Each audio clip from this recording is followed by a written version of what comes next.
एक घने जंगल में कालू नाम का कौवा रहता था। उसकी शादी टुनटुनी नाम की चिड़िया से हुई थी, पर हमेशा उन दोनों में झगड़ा हुआ करता था, जिस वजह से टुनटुनी चिड़िया ज्यादातर अपनी मायके में रहा करती थी।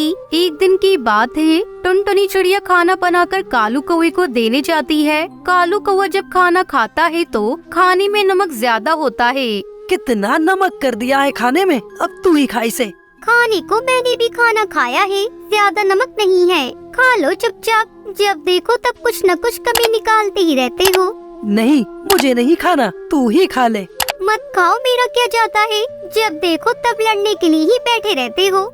ज्यादा मत बोल वरना पिट जाएगी। हमेशा ज्यादा बोलती रहती है, यदि कुछ भी कहो तो लड़ने लगती हो।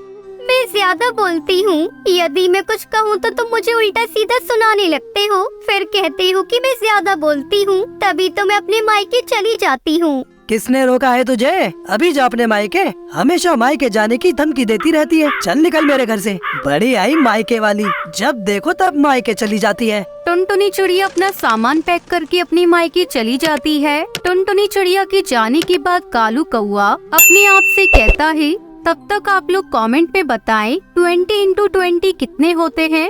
अब की बार मैं इसे लेने ही नहीं जाऊंगा। अब देखूंगा ये कैसे लौट कर आती है। ज्यादा मुझे अकड़ दिखाती है ना, अभी पता चलेगा इसे। उसके बाद कालू कौवा भी अपने काम पर चला जाता है। धीरे धीरे समय बीतता है, पर इस बार टुनटुनी चिड़िया अपने घर लौटकर नहीं आती है। काफी दिन बीत जाने के बाद एक दिन कालू कौवा पेड़ पर बैठा हुआ होता है। तभी वहाँ पर उसका दोस्त तोताराम तोता आता है।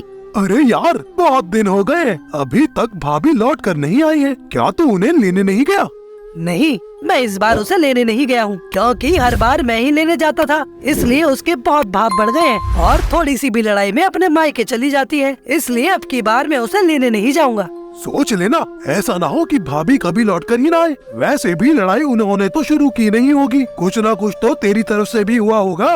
मेरी तरफ से कुछ भी नहीं हुआ था। यदि मेरी तरफ से हुआ भी था तो उसे इस तरह घर छोड़कर नहीं जाना चाहिए था। छोटी मोटी लड़ाई तो हर घर में होती है, इसका मतलब ये थोड़ी है कि वो घर छोड़कर अपने मायके चली जाएगी।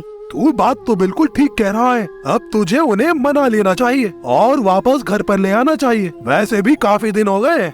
मेरा मन नहीं है, यदि उसे आना होगा तो खुद ही आ जाएगी। इसके बाद वो लोग काफी देर तक बात करते रहते हैं और फिर तोताराम तोता वहाँ से चला जाता है।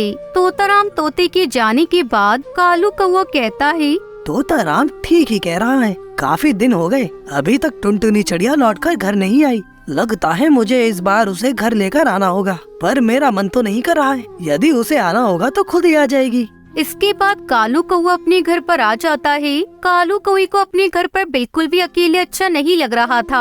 उसे टुनटुनी चिड़िया की याद आ रही थी, पर वो उसे लेने भी नहीं जा सकता था, क्योंकि इस बार उसने ठान लिया था कि यदि टुनटुनी चिड़िया खुद नहीं आई तो वो उसे लेने भी नहीं जाएगा।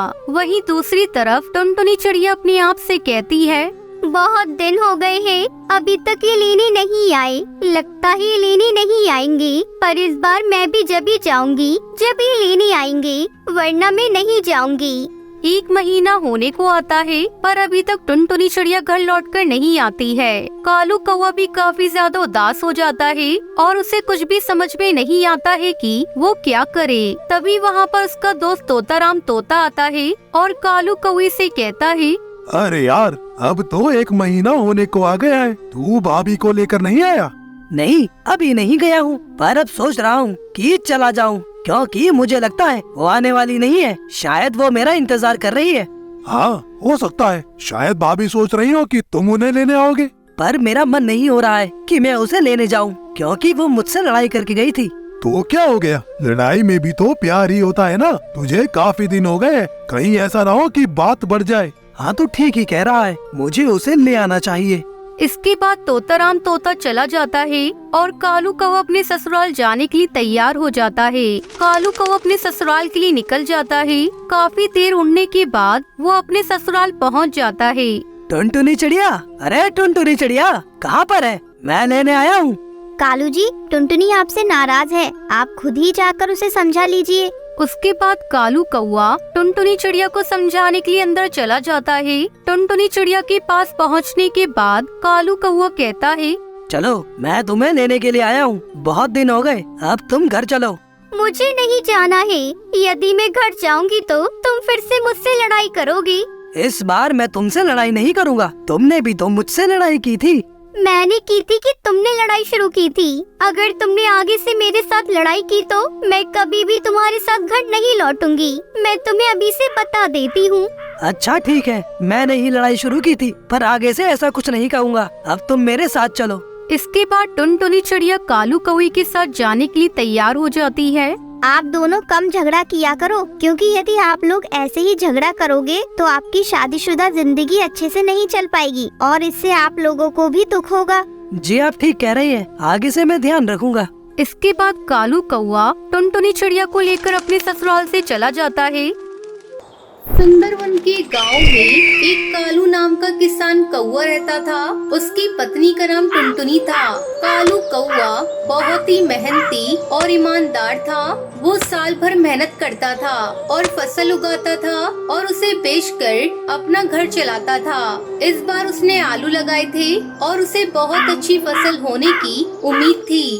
टुनटुनी देखना, इस बार हमारे आलू बहुत अच्छे और बड़े बड़े होंगे। मैंने इस बार बहुत मेहनत की है और खाद और सिंचाई का भी खास ख्याल रखा है।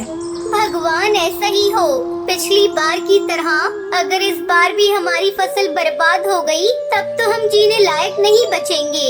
इस घर में अनाज का एक दाना भी नहीं बच पा रहा है और हमारे ऊपर उधार भी कितना है। कालू कौवे के घर के बगल में उनकी एक पड़ोसन सुंदरी कौवी रहती थी, जिसे टुनटुनी चिड़िया और कालू कौवे की खराब हालत पर हंसने में बहुत मजा आता था। वो कालू टुनटुनी की सब बातें सुन लेती है और फिर आकर उनसे कहती है, ये मैंने क्या सुन लिया। एक तो तुम लोग गरीब हो, ऊपर से उधार कितना सारा है। मुझे तो तुम दोनों की हालत पर तरस आता है। वैसे टुनटुनी, आज रात मेरे घर पे मेहमान आने वाले हैं। तुम खाना बनाने के लिए आ जाना। मैं तुम्हें 2-4 चवन्नी तो दे दूंगी। इसी बहाने तुम्हें पैसे देखने को नसीब तो होगा। टुनटुनी चिड़िया को सुंदरी की बातें बिल्कुल अच्छी नहीं लगती।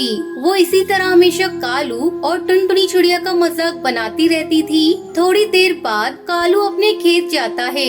ऊपर से देखने में उसके आलू के पौधे बहुत ही हरे और बड़े लगते हैं। कालू को वो खुश हो जाता है कि इस बार उसके आलू बहुत अच्छे हुए हैं। वो जाकर एक आलू को उखाड़ कर देखता है तो उसमें नीचे कुछ भी नहीं था। उसी तरह वो दूसरा आलू निकालता है तो उसमें भी कुछ नहीं दिखता।